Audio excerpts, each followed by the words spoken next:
2020 жылдын 4-октябры Жогорку Кеңештин жетинчи чакырылышынын депутаттарын шайлоо күнү. Шайлоо процесси бир катар үзгүлтүксүз этаптардан турат. Жогорку Кеңештин депутаттарын шайлоого катышуу үчүн шайлоочулардын тизмеси tizme.gov.kg мамлекеттик порталында 16 июлга чейин жайгаштырылат. Ар бир шайлоочу 26 июлдан 19 сентябрга чейин тизмеден ката тапса, же ал өзүнүн шайлоо участогун добуш бере турган башка жерге алмаштырса, арыз бере алат. Сиз муну шайлоо участогуна келип, же болбосо электрондук жол менен tizme.gov.kg мамлекеттик порталындагы шайлоочунун кабинетинен авторизациядан өтүү менен жасай аласыз.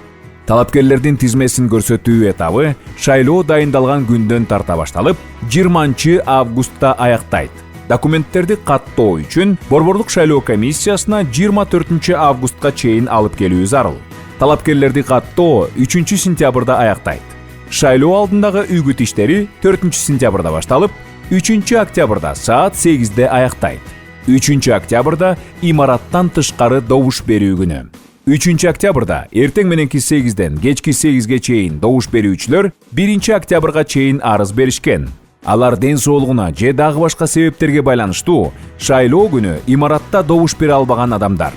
4 октябрь Жогорку Кеңештин депутаттарын шайлоо үчүн добуш берүү күнү.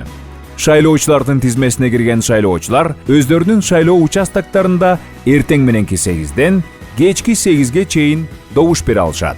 Жогорку Кеңештин депутаттарын шайлоонун жыйынтыктарын аныктоо шайлоо болуп өткөндөн кийин 20 календардык күндөн кеч эмес убакытта 25 октябрга чейин болушу керек.